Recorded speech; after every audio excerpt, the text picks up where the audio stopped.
नमस्कार।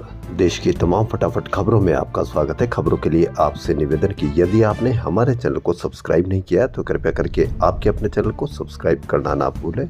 आप सब्सक्राइब करते हैं तो हमें हिम्मत होती है सही और सच्ची खबरें आप तक पहुंचाने की, वरना मीडिया में किस तरह से आपको खबरें दी जा रही है आप भली भांति जानते हैं।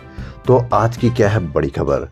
जहां नारी की पूजा की जाती है, यानी जिस देश में नारी को पूजा के रूप में, देवी के रूप में माना जाता है, उसी के युवती के तलवों में नोकीले ठोक दी। जी हां, तलवों में नोकीले ठोक दी। ऐसा एक मामला बिहार से आया है।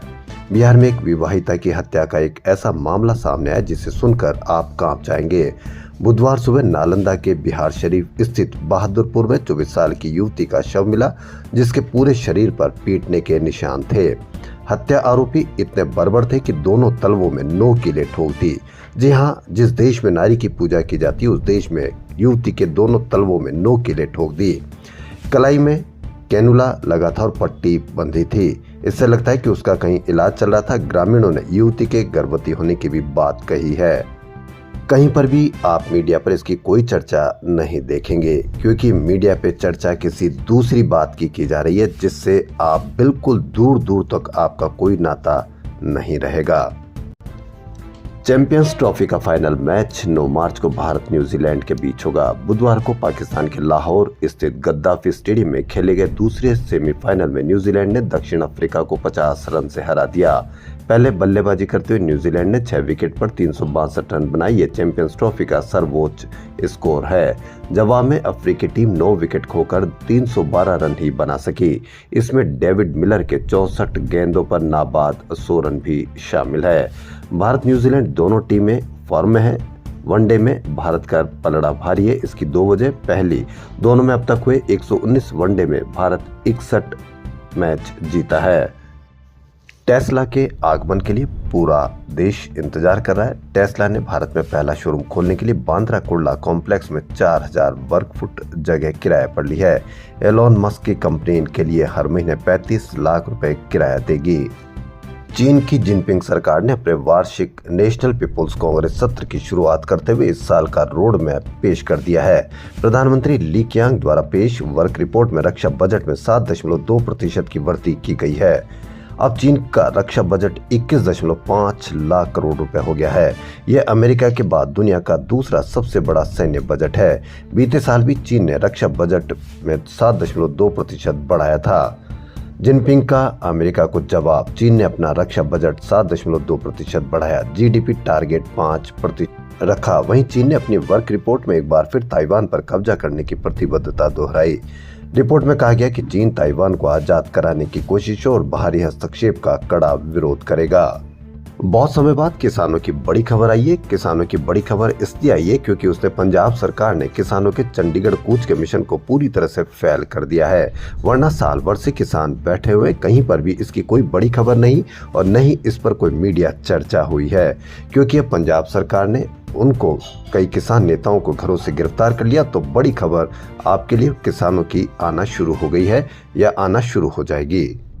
अमेरिका के मिल्वाकी में तेलंगाना के जी प्रवीण की गोली लगने से मौत हो गई। प्रवीण शिक्षा के लिए अमेरिका गए थे और एक दुकान में काम कर रहे थे। उनके पिता राघवुलू ने बताया कि प्रवीण की मृत्यु लूटपाट के दौरान हुई गोलीबारी में हुई। परिवार का आरोप है कि प्रवीण की हत्या की गई है। घटना के दिन सुबह राघवुलू को प्रवीण का व्हाट्सएप कॉल आया, जिसे वे उठा नहीं सके। बाद में प्रवीण के दोस्तों से पता चला कि लूट के प्रयास में अज्ञात हमलावरों ने गोलीबारी की, जिसमें प्रवीण की मौत हो गई।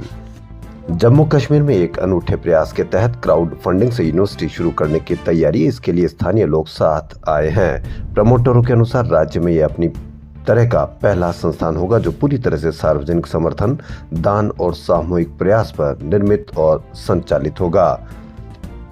डीआरआई ने कन्नड़ और तमिल फिल्मों की अभिनेत्री रान्या राव को दुबई से लौटते समय कैंपगुड़ा एयरपोर्ट पर 14.8 किलो सोने के साथ गिरफ्तार किया है। रान्या कर्नाटक के सीनियर आईपीएस अधिकारी और पुलिस हाउसिंग कॉरपोरेशन के डीजीपी रामचंद्र राव की बेटी है। मंगलवार को दुबई से लौटी रान्या को सिक्योरिटी चेक के बाद एयरपोर्ट से निकलने से ठीक पहले डीआरआई ने गिरफ्तार कर लिया। उनके घर की तलाशी में 2.06 करोड़ रुपए के सोने के आभूषण और 2.67 करोड़ रुपए नकद जब्त हुए हैं। अमेरिकी राष्ट्रपति डोनाल्ड ट्रंप ने भारत पर रेसिप्रोकल टैरिफ का ऐलान किया है। जी हां, ट्रंप बोले भारत पर भी टैरिफ 2 अप्रैल से लागू हो जाएंगे। अमेरिकी राष्ट्रपति डोनाल्ड ट्रंप ने भारत पर रेसिप्रोकल टैरिफ का ऐलान किया है। ट्रंप ने कहा कि भारत के ऑटोमोबाइल टैरिफ 100% से ज्यादा है। ट्रंप ने कहा कि 2 अप्रैल से भारत समेत 31 नए देशों पर टैरिफ लगेंगे। इसमें EU के 28 देश, दक्षिण कोरिया और ब्राजील भी शामिल है। ट्रंप चीन और कनाडा और मैक्सिको पर टैरिफ लगा चुके हैं। चीन और कनाडा भी अमेरिका पर जवाबी टैरिफ लगा चुके हैं। ट्रंप की टैरिफ लिस्ट में अब ब्रिक्स संगठन के 5 मूल देशों में से चीन, भारत और ब्राजील शामिल हो गए। रूस, दक्षिण अफ्रीका पर अभी टैरिफ नहीं लगाया है। वहीं कनाडा के PM जस्टिन ट्रूडो ने कनाडाई नागरिकों से अपील की कि वह अमेरिकी प्रोडक्ट्स का बहिष्कार करें। साथ ही कहा कि कनाडा के लोग अमेरिका के मशहूर फ्लोरिडा बीच पर छुट्टियां मनाने के लिए नहीं जाए। इस बीच ट्रंप ने कहा कि कोई कनाडा के गवर्नर को समझाए, वो जवाबी टैरिफ के नाम पर जितना टैरिफ लगाएंगे हम उतना ही बढ़ाएंगे। ट्रंप के खिलाफ कनाडा ने WTO में भी शिकायत की है। दैनिक भास्कर की एक सिटी रिसर्च के अनुसार ट्रंप अड़े रहे तो भारत को अमेरिका के साथ कारोबार में 61,000 करोड़ यानी $7 अरब का नुकसान संभव है। लेकिन हम कितना सजग हैं, सचेत हैं, ये आने वाला समय ही बताएगा। खबरों में फिलहाल इतना ही। यदि आपको हमारा चैनल पसंद आए तो लाइक, सब्सक्राइब और शेयर अवश्य करें। धन्यवाद।